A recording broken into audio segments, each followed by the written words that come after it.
One golden spoonful of honey looks simple, but it is the finish line of an extraordinary team journey. Flowers, sunshine, thousands of flights, careful chemistry, moving air, and a busy colony all help. Qubit has shrunk to bee size to ask a delicious question: how do bees turn watery nectar into thick honey? The journey begins at a flower. A worker honeybee lands gently and reaches deep with her long tongue, called a proboscis. She is collecting nectar, the sweet liquid made by flowers. Pollen may dust her fuzzy body too, but pollen and nectar are different foods, and honey begins mainly with nectar.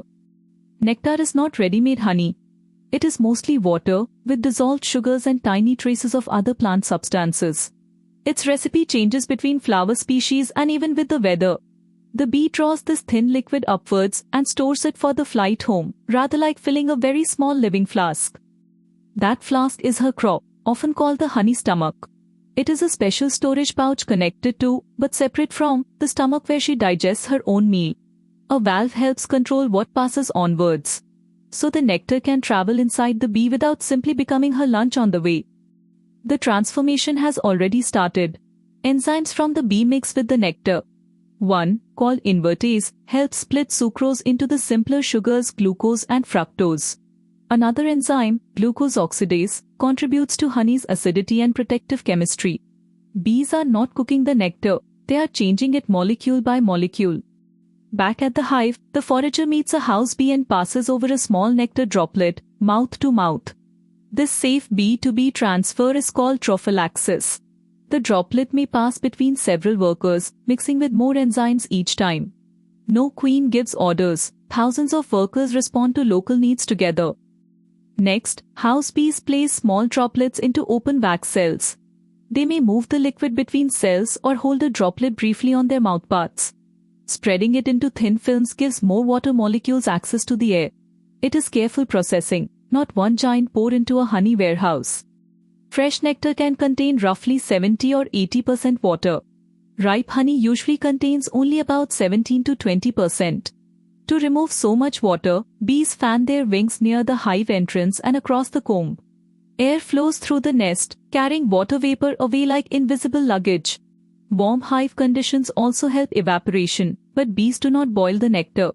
Qubit's thermal viewer shows gentle warmth, moving air, and shrinking droplets. Workers repeatedly adjust where nectar sits so its surface meets drier air.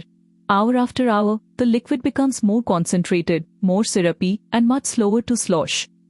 As water leaves, the sugars become crowded together. This high sugar concentration binds much of the available water, making it difficult for many microbes to grow. Honey is also acidic, and its enzyme chemistry adds further protection. That is why properly ripened honey keeps well, though it is still food, not magical medicine. How do bees know when it is ready? Workers respond to moisture, texture, and conditions inside the colony.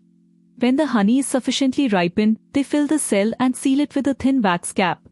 The cap limits fresh moisture entering and keeps the valuable food clean inside its tiny chamber. Bees make that wax themselves. Young worker bees release small wax scales from glands under their abdomens. Other workers soften and shape the wax into comb and caps. The famous six-sided cells fit closely, making a strong, efficient storage surface. It is living architecture built by many small bodies working together. Honey is mainly carbohydrate fuel. It powers adult bees' flight muscles and helps the colony survive when flowers are scarce, including cold periods or heavy rains. Pollen has another job. It supplies much of the protein, fats, vitamins, and minerals needed for growing young. Honey and pollen are partners, not the same thing.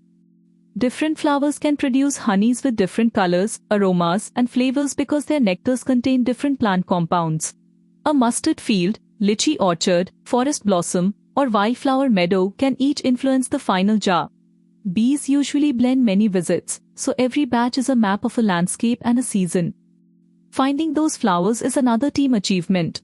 A successful forager can share scented samples and perform a waggle dance on the comb. The angle and length of her movements help other bees find the direction and distance of a rich food source. They still check the real world with sight and smell. Most honey-making jobs are done by female worker bees, and their roles change with age and colony needs. Some tend brood, some build comb, Some receive nectar, some guard, and older workers often forage. The queen's main role is laying eggs. The colony succeeds through distributed cooperation, not a tiny royal command center. Wild and managed bees deserve space and respect. Never poke a hive, block its entrance, throw objects, or try to collect honey yourself. Watch foraging bees calmly from a distance. If a colony needs help or removal, tell an adult and contact a trained local beekeeper or wildlife professional who can act safely.